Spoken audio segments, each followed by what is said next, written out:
Well, hello and welcome. Welcome to Moments with Pastor E. I'm coming to you live from Canton, Massachusetts. We're here in the city. It's 37 degrees, so it's a bit cold for us, but we're still standing by the grace of God. And we welcome all of you. As you can tell, I am not Pastor E, Pastor Aegis Webb, that is. She is on vacation, just returned from her beautiful homeland of Montserrat. And as I also would say, it's the homeland of both of my parents. So happy that she's back safe with us.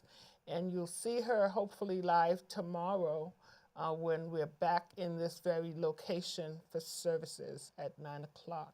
So I want to welcome all of you. If you can remember, if you joined us for the past 2 weeks, we are celebrating Women's History Month. And I've been just so blessed to have some amazing, amazing women. And no different today, my closer, ladies and gentlemen, met her at a neighborhood meeting and fell in love. And so I'm so delighted to have her with me. We want to ask right now that you like, share, tell someone that Moments with Pastor Aegis Webb is closing out this Women's History Month. And I am your host today, Sister Valarie Molyneux, a member here at Ebenezer House of Worship. And as usual, before we start anything, we want to give honor and thanks to the Most High. Had it not been for him, we would not be. And so I want to just say, Father, I thank you and I praise you. I honor you for another day of life. Thank you that we can gather. And as we celebrate this Women's History Month, we thank you for courageous, strong, powerful women that we've encountered somewhere in our life, God, that have made an impact.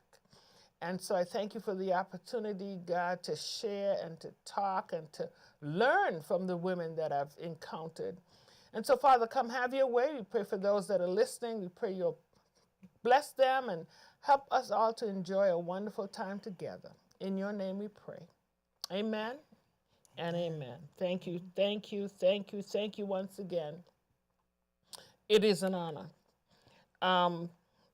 I first want to thank the women that gave me some time. Last week I had Assistant Pastor Sarah Smith. She's not only a pastor, she's not only a friend, she is my business advisor. And so I've learned a lot from her over the last few years, and I was just so honored to have her come and spend some time with me. Also, the week prior, my special guest was a dear friend, and I think we clocked over 40 years of friendship, and that is none other than Karen Doughton Ricketts. She joined me here in the hot seat a couple of weeks ago and just shared her life story, her journey, and shared something exciting that she launched her church that folks have been asking her about for at least 30 years. And so she launched her church last Sunday at Curry College here in her hometown of Milton, Massachusetts. So again, I just want to say a special thank you to these women. And the week prior, when we started the month, Pastor interviewed myself and two other women, and that all of this can be found on New England Christian Television or on YouTube under Pastor E. Moments with Pastor E. is what I should say. So today, oh my goodness, from an encounter in a neighborhood meeting and just the way she articulated, just the way her voice, something about, I'm into tone because I think because of me being into music a little bit. I love the tone of people's voices, and I get all into that. So this young woman, we had a brief conversation, and then she said, oh, you have an accent. I said, yes, I do. Yes, I do. And I said, I grew up on the island of St. Thomas, U.S. Virgin Islands. She said, oh my goodness, my aunt lived in St. Thomas, Virgin Islands. And we narrowed it down. My sisters are listening right now. Hear this, because I didn't even share this story with my siblings. Oh, wow. There was two things.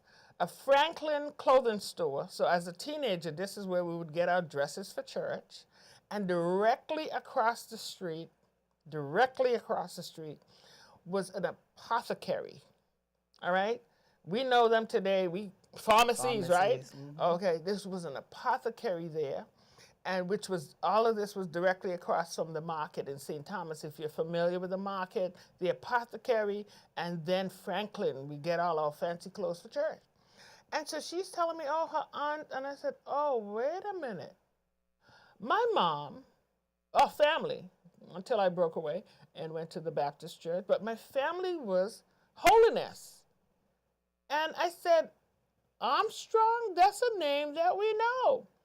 That is my mom's friend from church. And so, small world, you just have a simple conversation with someone and you don't know where it could lead. And even that conversation just sold my heart. My heart was already locked in, but to really make that connection of someone that I saw, my mom's friend, I was locked in. And I think we're going to lock it in for life, all right? Yeah, that's right, that's right. So, ladies and gentlemen, let me introduce to you a dear woman. Janean Mohammed is from right in my neighborhood of Hyde Park. And so I welcome you. Thank you for joining me today. Thank you, Valarie. Thank you to this community, Ebenezer community, for having me and the other women that you have introduced and interviewed over the last few weeks. I am appreciative of very gratitude for that. Yeah. Well, it is an honor. When I met you and I learned a couple of things about you, I was intrigued. So let me go right here. Tell my audience today, who is Janean Mohammed? Where are you from? What do you do? Tell me a little about life. So I was born and raised in Brooklyn, New York, Bed-Stuy. We call it do or die. And I'm one of 3 children, 3 girls, and I am the middle child. My mom, her side of the family is the West Indian side, and my father is Southern from Georgia. And so they both came to New York traveling different roads. My mom came through, her mom and dad both were born in Barbados. Cumberbatch is her maiden name. And my father came with his mother and father running from the South because his father was going to be probably lynched by the KKK, so they had to leave in a hurry. And my grandmother, paternal grandmother, was pregnant with my father at the time, and they came to New York and settled in Harlem. And my mom's family settled in Brooklyn.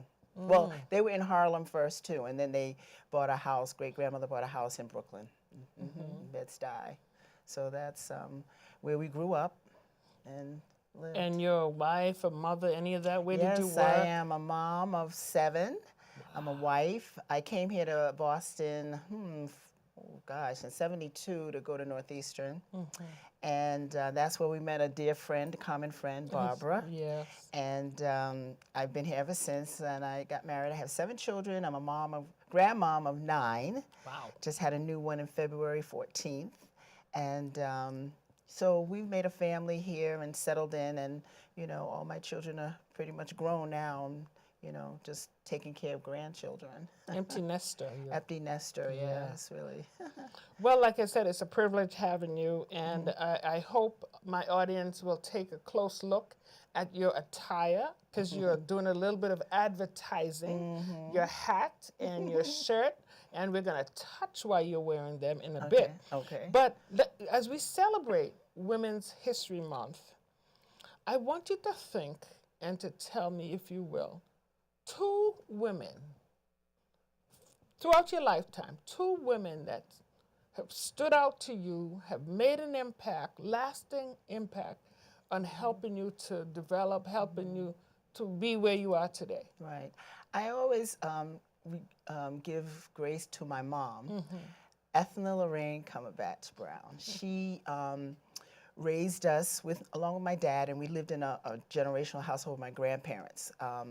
And she, was always working, but she also was involved in the community and our school life. And then when my younger sister took ill, she took time to help with, taking care and being a caregiver for her. And so I always admired that, and I think that's where I got my spirit of caregiving as well as volunteering. And another person I think Shirley Chisholm, who I grew up in her time when I was aware of who she was. Unbought, unbossed was her slogan when she ran for the presidency in the Democratic Party back in '72. So I have always admired her strong stance, and I remember going to some of her campaign and hearing her speak. So it's sort of like a live thing for me, that I can remember her. And so she really inspired me to get involved. She has a saying, our service, our rent here in this world is a privilege because, we're here and volunteering and being a part of something is what we need to pay back, So I think that's where I've gotten to volunteer and get involved. Always where my children were, that's where I was, to volunteer and get involved. How old were you? I mean, we don't want to do age, but you must have been a young woman going to her campaigns or whatever you... Yeah, I probably was a teen, because in September '72, I came to Boston. So I was like 16, and I was 16. I turned 17 when I got here. Yeah. So I was 16, 15, years old, hearing her talk and watching her on TV and having my parents and my mom got kind of involved in her campaigning a little bit, I know, in the neighborhood, and stuff like that, and talked about how she would be the first African-American woman to become president. She was the first African woman to become a congresswoman, and so it's a big first. And to have her, and it's so strange because a good friend that went to high school with me lived in her house because she moved out of that house and moved down to Florida or wherever, and she moved into her house, and I was like, wow, this is where Shirley Chisholm lived, and it's like, yeah, amazing. So, yeah.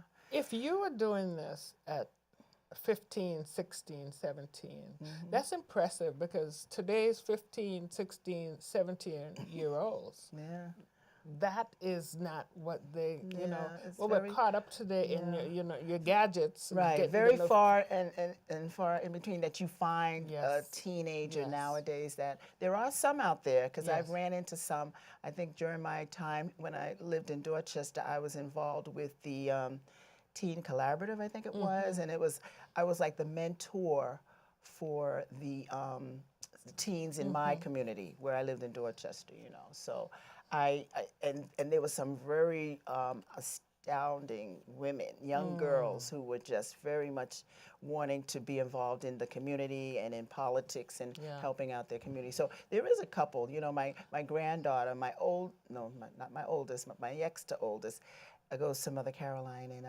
she's the president of her class, and she's very much, and she was a shy child, very quiet, so that was like an amazing thing for us to see her do that, come forward and say she wants to become president of her class, It's a small school, but, so. And that speaks a lot to having role models and people that are helping to guide you and mentor you, and that's what you're saying about your mom. Right. She was involved. Right. That's right. So that's where you picked that up. Yeah. So that's a beautiful, beautiful thing. And let me give a little plug. I'm getting off my topic here.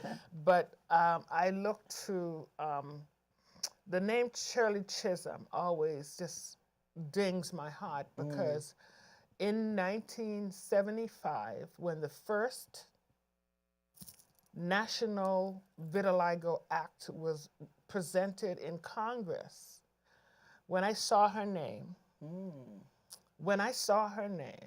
on that, of course the bill never got anywhere. Today Valarie Molyneux is still fighting it. But yes, Representative Perrin Mitchell from Maryland put that bill out, And I was so delighted to see Shirley Chisholm's name, a Yeah. woman, a Right. black woman. And a Caribbean A woman. Caribbean Barbara.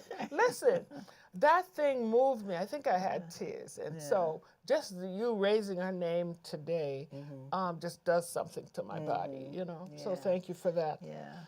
And I know you already mentioned someone of prominence, but that was my next question. Name one person. So we already have Chisholm out of the way. Name one other person of prominence, be it a famous person, celebrity, who, even though they may be in the history books, in the civil rights movement, elected official, that you can say, yeah, I like the path. I wanna, I wanna emulate that. I don't know if I want to emulate it, but I like the path of Ayanna Yes. Presley. Oh, you yeah. know, I like her path. And I'm listening to Jasmine Crockett, who's coming from Texas.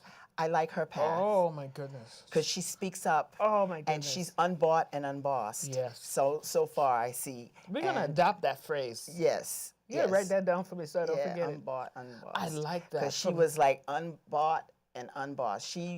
Shirley Chisholm stood up for herself and made sure Yes. that, women and black women had that right Yes. to do what they needed to do. So, yeah, I think of Ayanna Presley, and I've met her a couple of times, and I think of Jasmine Crockett right now, because right now we're such in a whirlwind of stuff going on Yes. that we need Solid someone leaders. like her, Yes. and especially to galvanize all the women. Yes.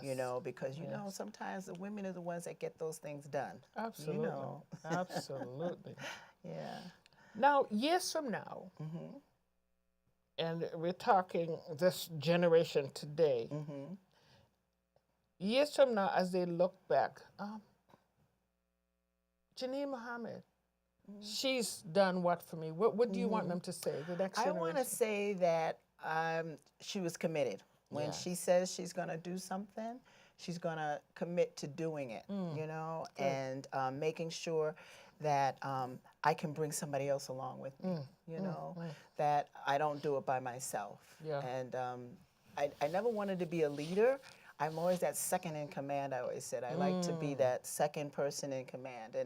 And so in this role as ARP, that didn't happen. But, I'm there to make sure that we kind of follow, like what she said, we're paying rent to have a privilege to be on this earth. Yes. And to not just take up space, to do something. What are you here for? Right. Yeah. So, that's... I love it. Yeah, I would like that. I always think about that now. And sometimes it's morbid, but, like when I pass, like, 'cause I've gone to funerals, and you think of people planning their stuff. And I said, I told my daughters, I want a funeral with celebrating, playing nice music, R&B, stuff that I like, So, yeah.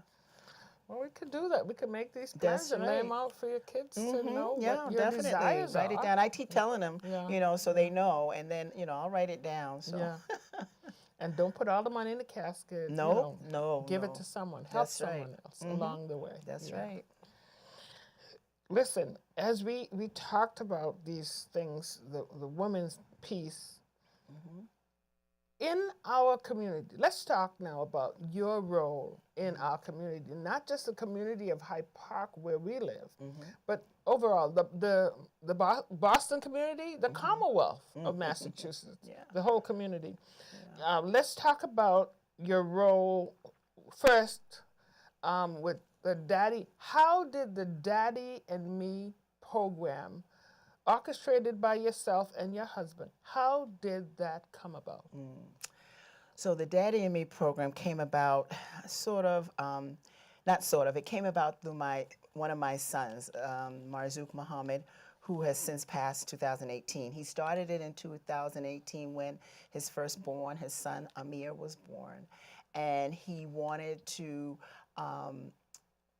put forth literacy. Daddy and Me is a literacy program to have fathers, especially fathers of color, grandfathers, uncles, aunts, uncles and nephews and so forth, to work with young boys, their children, or young girls actually, and to make sure that they're reading and they're learning about literacy. He started this in a community, well, in the Hawthorne Community Center. At the time, Liz Miranda was, I think, director there, and they gave us the space. Wonderful. Third Sunday of the month that we met there, and they did activities. They did reading a book. They would use local authors and authors from away to get a book, and each child walked away with a book. So to build your library. Because my son would say, you know, he didn't want us to bring just toys or anything to his son.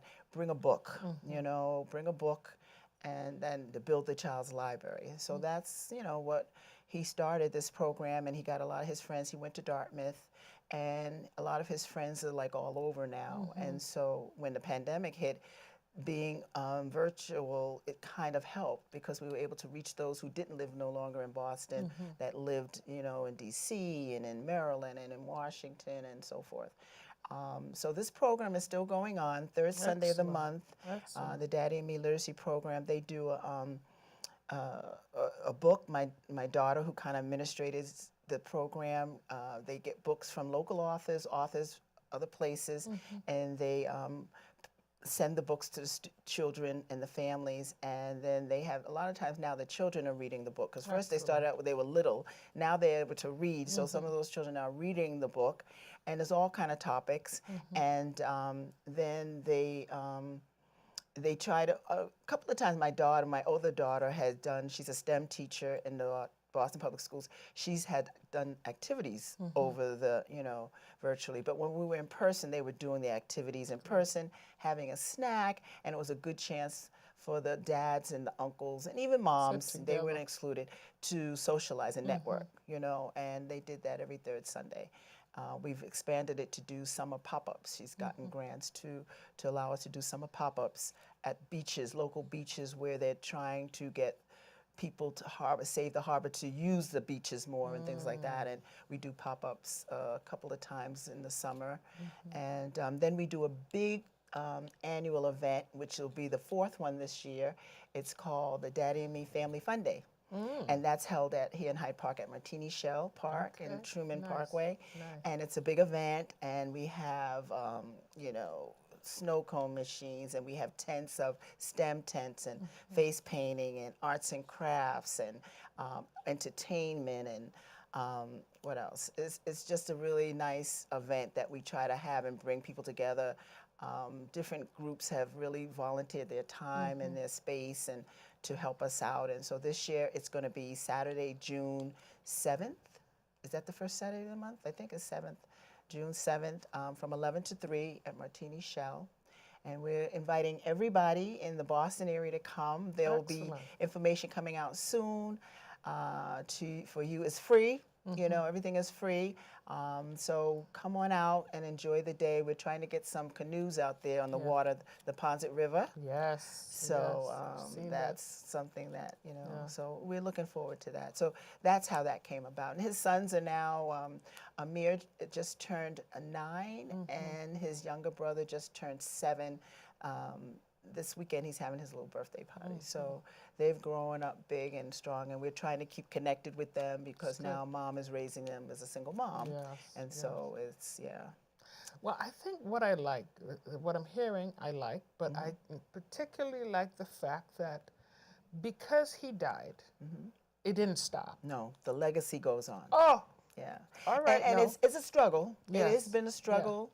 And my family, my other children have tried to step up now and keep it going. And my daughter Sahara, who's my youngest daughter, has really stepped up to do the administration of it, and my youngest son too has helped out. So it's the, you know, and it's a struggle to try to keep it going, making sure there's funds to get the books that we need, and just keeping it going, and his legacy of keeping the reading and stuff. And now we're looking at how do we keep the children have outgrown the age range, so to speak. So we try to morphosize into something else a little bit and see, you know, what happens there. Maybe an after-school reading program or you know, something. I don't know, but it's out there for us to kind of explore now. I like the other piece that I like, and we know the song, right? The song says, "It's a family affair." I love that, that you've incorporated, the siblings have stepped up and they're saying, we want to keep our brother's memory alive. We want to keep the work that he initiated alive, and that is absolutely beautiful. And we've had some really, good close family friends too Yes. join in, but Yes. it is a legacy that we would like to keep going. Yeah. So it's Wonderful. Yeah.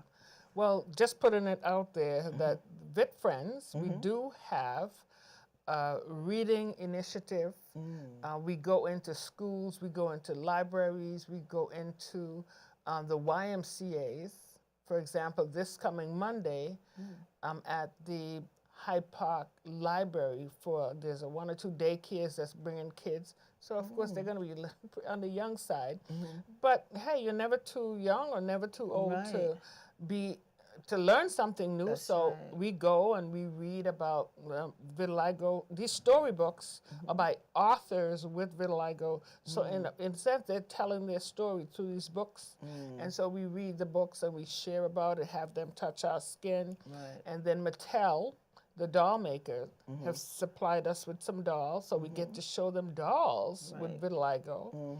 I have a teddy bear with vitiligo, and we just make And the a fun famous, she's a model. I Yes. don't know her name, but Winnie. Winnie, yes. And so young girls who think that they can't achieve, that's a Exactly. good example of yes, you can. Yes, you so, can. Yeah. Let nothing stop you. Let nothing get in your way.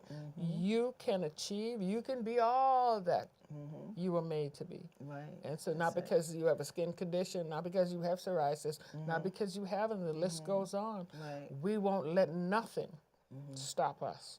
And so I applaud the work that your family is doing. Your husband is out there. Yeah. And I was honored last year to be awarded the Martin Luther King Community Builders Award for my involvement in the community through the vitiligo community that I've founded. And they said one of the stipulations is you have to find, so you're getting it this year, 2024, but next year you have to look around your community, identify someone that's doing the work of building, and I said, I got my person. And now I have to look for somebody for next year. So I was honored. I was honored to put forth your name and the recognition. Oh my gosh, it's just so wonderful to be recognized that way. It is. It is. It's a very nice recognition to know. And I don't think I do enough. That's I was saying, and that's your opinion. I know, and everybody that knows me laughed because they said, "Oh my gosh, you do so much. You did here." And I try not to do everything. That's why I try not to commit to everything. But I'll try to, do what I can do. And I won't commit until I know I can do it. That's good. That's very good. Yeah, because you don't want to I see people overstress themselves. And so it's like today I was at a Southwest Boston CDC meeting, orientation this morning, which I am on the board. I've been on that board for maybe 6 years now. And we had a meeting, and then I had a break, and I came home, and I changed, and I'm here. And then I'm going to visit my sister who happens to be in the hospital right now. But, it's just always something, But it's better than, there are those that would commit. But don't show up. So that's why are you don't saying commit yes? if you can't. Yes, that's That's right. my point. I retired in 22, and I've been busier than when I worked. I worked for ABCD Head Start and as a case manager for like over 35 years. And all my children came through Head Start, early Head Start. And, I worked and I loved what I did, but then I saw it's time maybe to step back, and then I got busier. It's like now that people know you have the time, they say, "Oh, Janean, can you do that? Oh, Janean, can you?" And then Janean is this person that's not gonna say no. No, No, it's not in your vocabulary. I've learned to say no sometimes now because people have my daughters and my husband said, you say no, and so I step back and say no. And well, I'm happy that you didn't say no and that you're here with me. Right. In this beautiful New England Christian television network today. My other thing I wanted to touch on is your presidency. Talk to my audience about what you're wearing, your advertising. Yeah. What's My the company that hat you're and my shirt. advertising? AARP stands for American Retired Association for American Retired Citizens, or persons actually for the P. And it was started a while ago with Edith Andros. She was a former teacher who saw that retired teachers in the DC area, where she was a teacher and administrator, when they left teaching, they were like, some of them destitute, you know? And so her reason for starting this organization was to make sure that they had something to hold them together after they retired.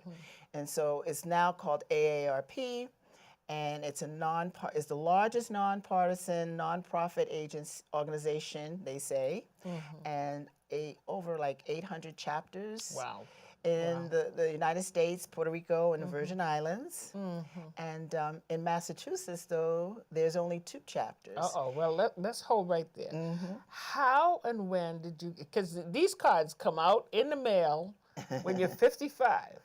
So how and when did you get involved, and now to the point of being the Massachusetts president of the AARP? So there was an advertisement of a workshop, because they do trainings and workshops. The Speakers Bureau is a part of the AARP that goes around and talks on fraud alert or different topics or Social Security.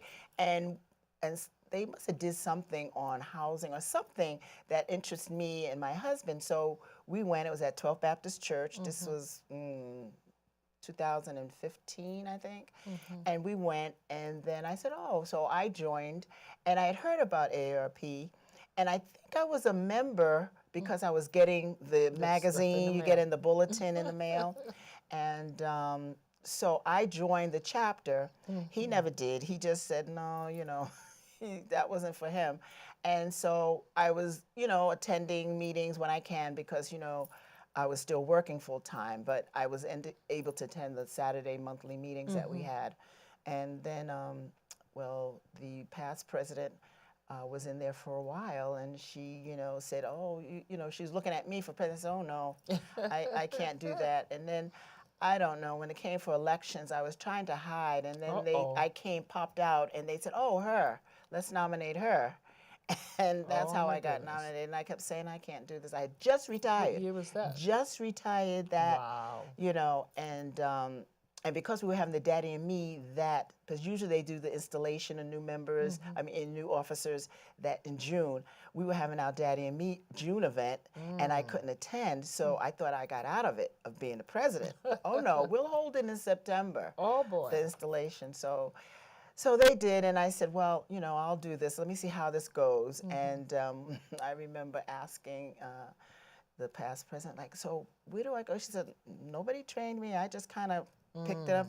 But she did. She helped me out. She gave me a lot of support, Yvonne. And I took somebody with me. I took Janetta Donald with me, and she's my co-president. And they said, you can't have a co-president. I said, well, we're going to have a co-president. There's only 2 chapters in Boston and in Massachusetts, in Gardner, Mass, and us. And our chapter 4685, at 12th Baptist Church, is going to be 34 years old this October. Wow. Yep, 1991, Lois Wells and her husband, along with Lillian Garcia, started the chapter, and because I think Lois Wells' husband was already with AARP doing stuff, and she said, hey, well, let's start a chapter, because it sounded like a good thing. So that first year didn't get off the ground, but they proceeded and got help, and with the Mr. Brothers, I believe, and they eventually got a chapter, was a chartered chapter, 1991. Wow. And so the chapter's been going ever since. Wow. And you became president what year? 2024, 23 to 24, 25. Yeah, it's a 2-year term that I have. And, I kept saying, I don't want this chapter to die with me, so we have to find some, so I brought in quite a few new members. I line dance on the side, and so I look to them to come in, because a lot of them thought, oh, how don't you have to be? I said, no, you could be like 50. Right. You could be 30 and come in. You can't probably get a card, but there was some advertisement. I heard somebody 39 years old. He was, because he was getting the Card in the mail? promos and stuff that Yes. you can get, the insurance, all these things you can get being a AARP member. So he was promoting that, and I said, because I didn't know you can be 50, but yeah. So tell our audience, why should people get involved in AARP? Where are the meetings held? And what's next on the agenda for your next meeting? I think people should get involved with AARP because little statistics, by the year 2030, more than half of the population all over the world pretty much is going to be age 65 and older. So we need to make sure there's services and programs and resources that fit us, you know what I'm saying? Yes. And that it's how you want to live, not somebody telling you how you want to live. And that's what AARP is all about. It's about education, advocacy, and service. And so that is some of the things that we do. We do community service. We do advocacy. We try to make sure that we're involved with, because we have different committees, we're trying to be involved with things happening in the legislative area where they're doing trying to do a tax credit for caregivers, people who care for loved ones at home, siblings or so forth. And also the Social Security. I don't know, many of you have been listening, the Social Security, they're also trying to legislate to make sure that they were supposed to be closing, that you can't use the phone to apply. But they held it off until April, and then they're saying it still be open for people with disabilities or whatever, but now they're trying to make everybody go into the office, which we were doing before anyway, somewhat, but, so those are some of the things that the Massachusetts AARP office, they have a state office here, is doing, as well as the national office of AARP, also to combat and alleviate loneliness, because they know now they're talking about the medically, people being isolated and lonely can bring you a medical condition further down. And so to alleviate that, they've got a lot of programs going on to a lot of community centers and senior centers to make sure you come out. They give you a meal, you do line dancing, arts, and different programs, and computers to make sure we're literate to be able to monitor and do things that's happening, because everything now is like the computer or a smartphone. And I said, I'm the dummy. I need a smartphone to help me how to use the smartphone. Right. Our chapter meets the second Saturday of each month, and it's from 1 to 3. And like I said, we have different committees. So we just got finished celebrating our roots in February. We've been doing that for forever, I think, since I've been involved, and that is our major event. We raised $2,000 to give to high school students, and so that's coming up. That if anybody's interested, I can leave my phone number or something. Is that? Yeah, you can call me. It's 617-480. 8939, and I'll get you in touch with we'll mail you out or get you in touch with an application if you have a high school graduating senior this year. It's $1,000. We also, at the kindness of the Seniors on the Move, they've been giving us a $500 book scholarship. So students who are already in school can at least get that book scholarship. And I heard through the education committee a whisper that we might be able to do a $3,000 scholarship this year. We did very well with our event, our fundraiser. And so, we try to do more things. Like they used to do a lot of travel and go on buses, but it's very expensive. So we will try to we do one at least, and that's a fundraiser too. We usually go to Foxwoods, but we were trying to do some things like doing the fall season change or go to different events, and it's kind of costly, but we are going to try to do something to that event maybe next year, because people do like to travel and get out and do things. And we try to do things on Mother's Day, not actually on Mother's Day, but this year Mother's Day falls the Sunday after our meeting. So we're going to have a nice meal for the ladies and gentlemen and that attend. We try to keep busy, Yeah. you know, we try to keep busy. I was impressed. I had not seen or connected with an old friend from my 1979 working at, it was then Chilton Credit Bureau, then I went to TRW. We would pull people's credit. And I met this, I said, oh my goodness, it was Janine. Oh, her name was Janine. Janie, sorry, Janie. Oh, Janie. Janie. Yeah. And she said, oh, I can't talk to you too long. I have to go to AR. You're not old enough. And we laughed about it. And sure enough, she said, girl, you need to come. And I said, when I came with her and walked in and I saw you, I just smiled. And I was impressed with all the things you all have going on. Because there was a jazz thing coming up on. Oh yeah, we had a jazz. We received the grant from the Boston Age Strong Association, and we did a jazz brunch. Well, it turned out to be a jazz dinner, really, and it was really nice attended. We had Athene Wilson and her band was our entertainment, and that went over very well. I It was missed very it. nice. I heard it. We gave everybody like a goodie bag, and you know, it was very nice. So Yeah. Age Strong, the city's Age Strong, is a strong organization or program that is trying to make sure that the seniors in this city are well taken care of. Excellent. And they are giving grants.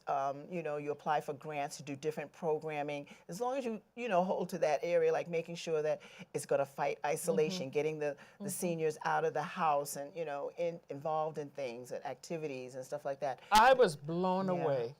Yeah. For my first meeting, I was blown away learning the things that are offered. The guy that came the following meeting talking about fraud, the things that we will overlook. Right. This guy had our eyes open. And then the other meeting that was striking too was talking about the state getting ready to raise people's property tax. Oh yes, yeah.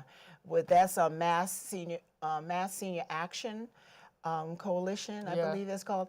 I should know it. I'm a member, but a lot of our members are members of that organization as well as Seniors on the Move. And so that crossing, we get a lot of information, and it just keeps us kind of informed. Like I said, 2020, they're talking about half this population or even more in Boston, and really all over the world is going to be 65 and older.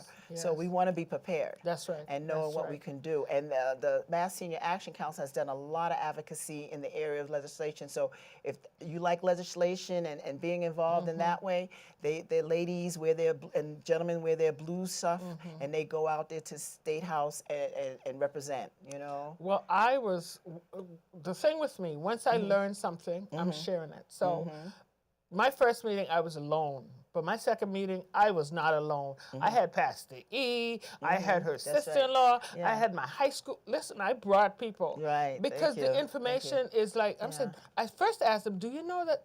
I said, oh, no, I don't know. I said, well, you need to come. So why don't you tell the folks, you did say 12th Baptist, but the other thing I learned when I came, we are members online with the AARP, but for the Boston chapter, tell us what we need to do. So in order to be, and this is in the bylaws of the charter for that national has said that in order to be a member of our chapter or any chapter, you have to be a national member. So you have to pay, I think it's $12 and to become a member. And you get that magazine and the bulletin in the mail, which is very informative. I find it very informative. Every month I get it. And then you just have to bring that label or if you get a card to the meeting, and if you're joining, want to join, and the membership is $10 a year, and we provide a nice lunch for everyone, and we try to keep everybody engaged and busy, and with the information, like you said, what's going on in the community, try to get lively and good speakers, educational and informative speakers. So that's one of the goals. I was surprised when you say lunch. I like, what is, This is a spread. I know, because And it's at every meeting, a spread. The Gardner, Massachusetts, they do cookies and Oh, tea and my coffee and goodness. cake. And so I said, you know what? Because that's very costly. Food has gone up. Oh, yes. So we were saying, and that's where most of our money goes when we have to, fundraise for. So I said, to the board, I said, maybe we should, and they looked at me and said, are you crazy? Like, no, they're not going to go for no cookies and cake and coffee. After you have us sitting there for 2 Right. hours, you need no, just a little. that's, And they're 12 not gonna- Baptist, there's a space there. You're comfortable. Right. Pastor E is not here today, so I'm telling you, she was with me. And we had just a wonderful, lots of information. And then there's different things. There's raffles. You could get walk home. Right. It was amazing. It was amazing. And most of our money in the raffle stuff all goes back to the chapter to help support Yes. for the food, or if we're trying to do something, like if we wanted to have an event to go, so, and we try to make sure, like, they pay like maybe $3 for the lunch, the meal. But, my thing since I've been a president is and they always say, I don't want anybody to walk out of there saying they couldn't eat because they didn't have the $3. Right. So I make sure that, some way they get to eat. That's not going to be an issue for me, because we know that's an issue with some people don't have. They come for the camaraderie and the networking and the food and just to sit out and talk, The motto for AARP, not just our chapter, is to serve and not be served. And so we have to kind of remind our members of that, because we have quite a few members that are in their hundreds and or in their 90s. I would say majority of our members, we have like 140 something members on the books, they're like 75 plus. And so we know that a lot of them are not going to be actively engaged. But so we try to make sure that we bringing in people that can get actively engaged, because otherwise the committees won't work. We have to keep things moving and stuff. So so we have a good group, and then we're looking forward to 2025-26 to just expand upon it. There was a training I went to on creative aging, they call it, and whereby you it's not just you have a one shot on making baskets or table displays. They want to train you for 8 to 6 weeks on an activity, whether it's photography, or dance, something creative, anything in the arts, or painting, mixed media. So that was a training, and Age Strong, again, the city is helping with the finances of that. So if you're interested in doing something like that, they will give the money to pay for a professional photographer to come and train your group. So we're looking at, starting with a survey to see what is that. We did some computer training last year with the Vine Street Community Center, and one of our members who works with,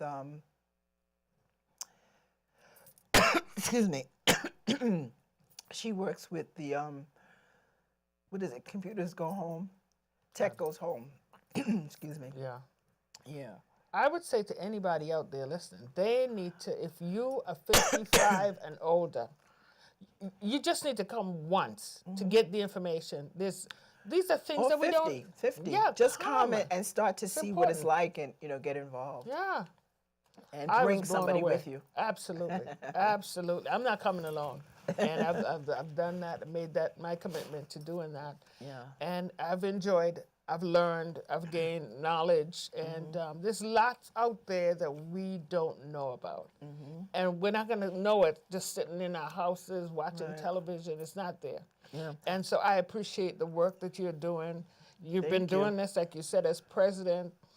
Since 2023, and I just think, going back to even the Martin Luther King Community Builders Award was so appropriate, I feel, because you're helping to build, you're bringing knowledge, you're bringing stuff that we on the regular we won't get, and so I applaud you for that. I really applaud Thank you. What would you tell someone that's listening right now about, again, as we wrap up, getting involved in literacy, especially, I think the part that stood out for me, it's always the moms, as we're celebrating Women's History Month, it's always the moms that's doing the reading and this, but it struck a chord in my heart when you said, it's dads and stepfathers. And, Right. oh, speak Uncles to a and mother brothers. out there, speak to a family with a child, and how to get involved in that, and finally how to get involved in AARP again. Okay, so for the Daddy and Me literacy program,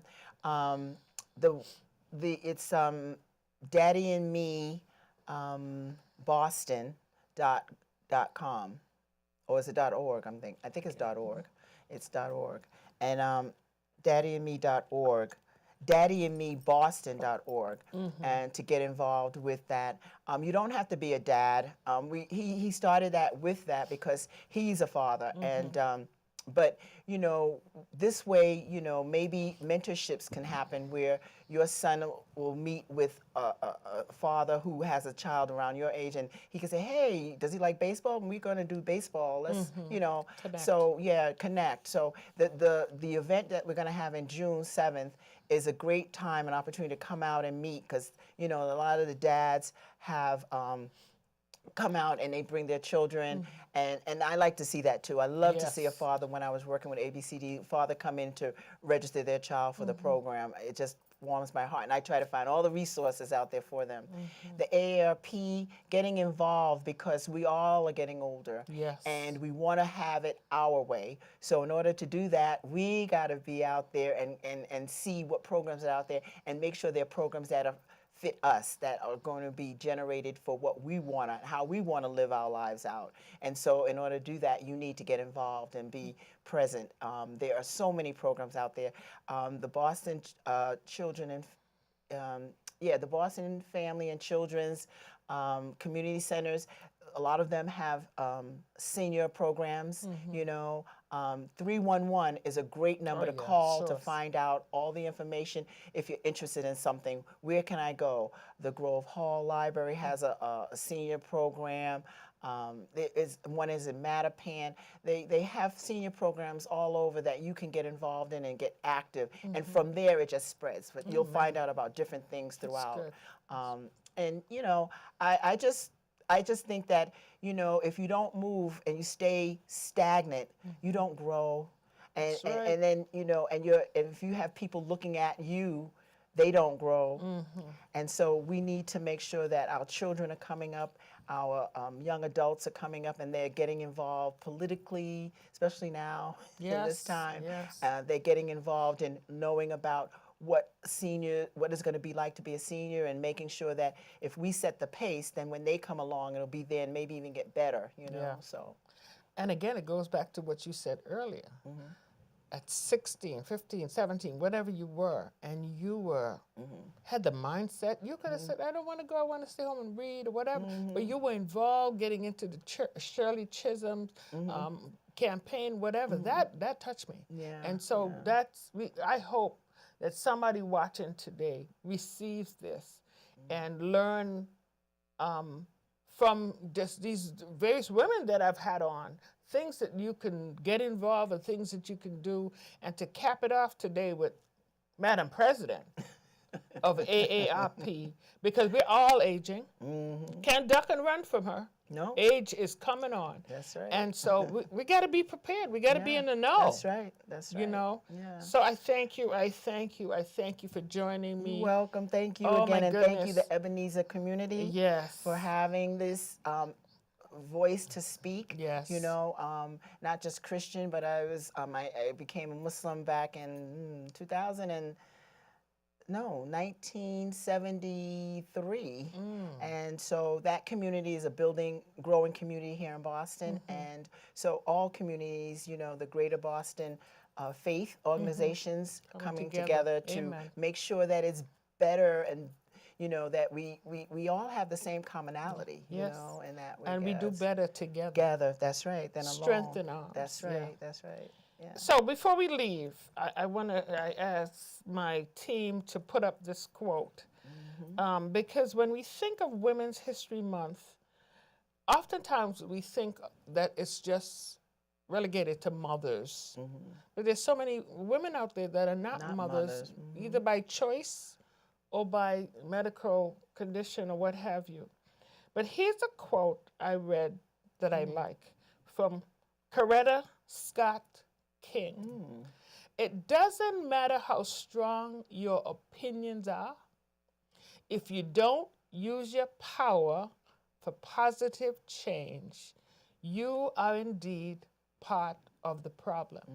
So we encourage women, we encourage mothers, step up. Let your voice be heard. Bring your concerns, whether it's to the AARP, whether it's to Daddy and Me. Boston Public School But System. listen, there's ways and means that we can get involved. And so, again, I thank you. On behalf of Ebenezer House of Worship, on behalf of my pastor, Pastor E, the host of this Moments with Pastor E, I want to say how honored, how privileged I've been to sit in this seat, to share time with you.